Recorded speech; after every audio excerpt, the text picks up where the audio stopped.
يا يأجوج ومأجوج، لقد قتلنا كل البشر على هذه الأرض، والآن استعدوا لنقتل من في السماء. اسحبوا سهامكم وصوبوها نحو الأعلى لنقتل أهل السماء. اسحبوا. يأجوج ومأجوج. Alloh taolo bizga ularning ahvoli haqida xabar berdi. Nabiy sallallohu alayhi vasallam bizga ular bilan qanday muomala qilishni o'rgatdilar. Bizni ulardan qo'rqitmadilar-u, lekin biron kimsa ularga urush ochmasligi kerakligini bayon qildilar. Ularga qurol bilan chiqmaslik va ularga qarshi urushga kirmaslik kerak. Ular odam farzandlaridan bo'lgan bir ummat, ikki ulkan qabila, ikki katta ummatdir. Ular oxir zamonda chiqadilar. Ular qadimdan bor bo'lib, ularning ulkan buzg'unchiliklari ma'lum. Alloh azza va jalla aytadi: Ey Muhammad, yana sizdan Zulqarnayn haqida so'raydilar. Ayting, men sizlarga u haqdagi xabarni tilovat qilurman. Dar haqiqat biz unga yerda hukmronlik berdik va har bir narsaga erishish sababini ato qildik.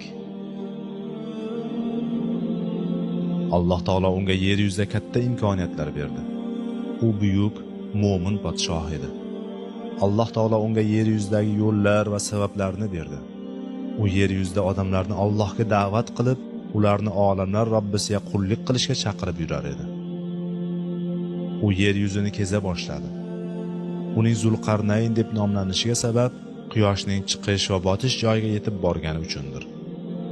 Zulqarnayn to quyosh chiqish joyiga yetganida uni bir qavm ustidan chiqayotganini ko'rdi. To ikki tog' orasiga yetganida ularning ortida biron gapni anglamaydigan bir qavmni uchratdi. Zulqarnayn ikki shoh sohibi deb u yerda quyosh shaytonni ikki shohi orasida botadigan kunbotar, shuningdek quyosh shaytonni ikki shohi orasidan chiqadigan kunchiqarga yetib borganligi uchun shunday nomlandi.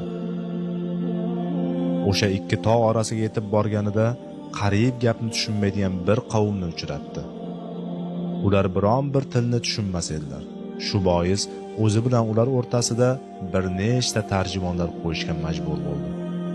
Ibn Kasir o'z tafsirida aytishicha, Zulqarnayn o'zi bilan ular o'rtasida o'nlarcha tarjimon tayin qilgan. Ular bir tilda gapirsa, tarjimon uni ikkinchi tilga tarjima qilgan, so'ngra uchinchisi yana bir tilga tarjima qilgan. Bu holat to Zulqarnayn ular nima demoqchi bo'lganlarini anglagunga qadar davom etavergan. Ular shimolda, Ozarbayjon va Armaniston tomonlardadir. Ular tog' orasida yashovchi turkiy millatlarga mansub kishilar bo'lib, ular Zulqarnaynga ularga zarar beradigan ikki qabiladan shikoyat qiladilar.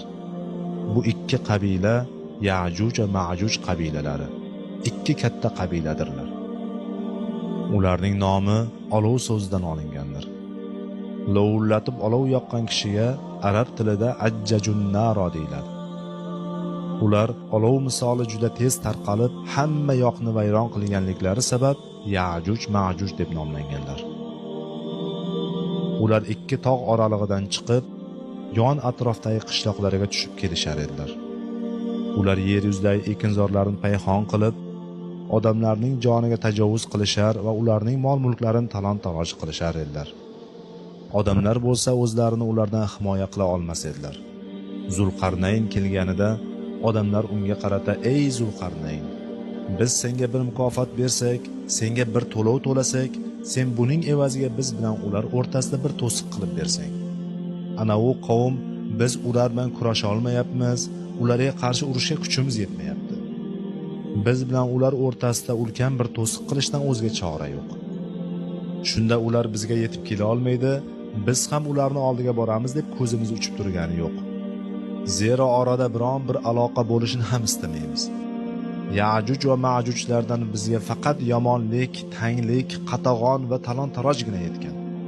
Senga xizmat haqqi beraylik, mol-mulkimiz va buyumlarimizdan senga beraylik, evaziga sen biz bilan Ya'juj va Ma'jujlar o'rtasida ulkan bir to'siq qilib bergin deydilar.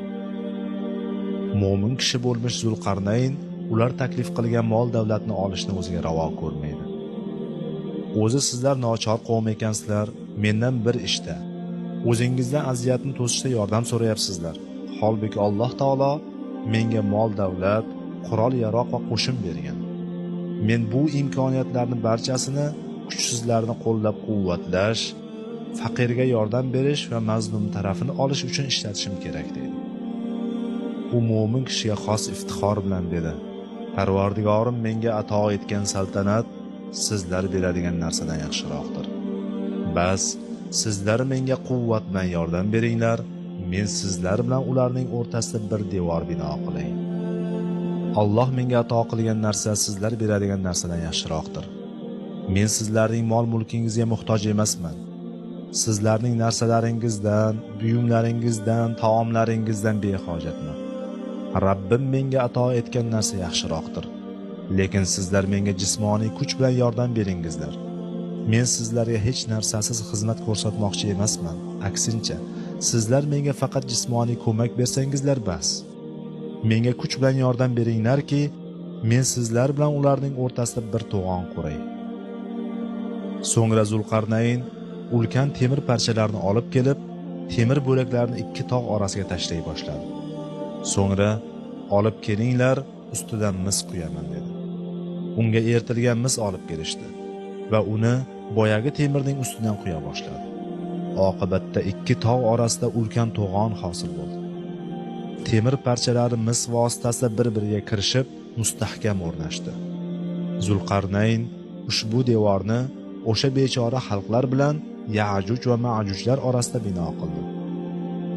Alloh subhanahu va taolo dedi: Endi qachon Rabbim va'da qilgan vaqt kelganida o'zi u to'siqni tep-tekis qilib qo'yur. Rabbimning va'dasi haqdir dedi. Vaqti kelganida Ya'juj va Ma'jujlar albatta odamlar oldiga chiqadilar. Alloh taolo xohlasa bu to'siqni tep-tekis qiladi.